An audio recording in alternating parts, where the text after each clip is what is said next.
So with this new administration, I think one of the things that people are wondering about is there going to be stablecoin legislation that's coming out or regulatory guidance on what it means to be an issuer of a stablecoin? I think the answer to that question is yes, which begs the next question, which is what is that going to look like and what does it mean for what we're doing? It could go a couple of different ways. I don't think all legislation around stablecoins is necessarily positive, but I do think that it will help like mainstream adoption, especially as we think about banks potentially offering stablecoins to their end customers, right? To give an example of what that could look like or what are the types of issues, right? KYC is one of them. What we're talking about is we're talking about dollars on a blockchain in a distributed network where some of these dollars could be held in wallets and by people that are unknown to the financial system or unknown to the known actors. For some people, that causes them a lot of stress and wondering about like how to think about that. The analogy that I love to use is the US banking system and paper money.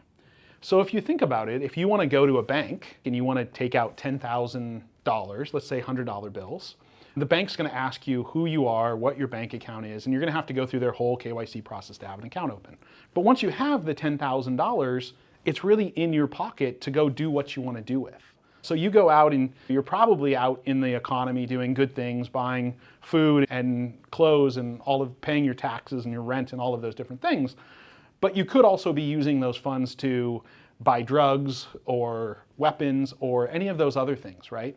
And so all of those risks and all of those attributes exist today within the current US financial system and paper money. Ideally, legislators would look at this and they would say, let's try to mirror that and let's not overextend our reach, right? I think where we have a world where every transaction that happens on a blockchain gets like government surveillance is an overstep and is an overreach.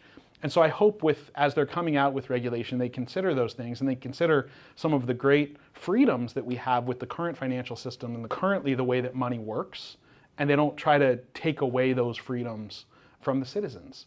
I'm hopeful that we'll land in the right spot, and it starts with education.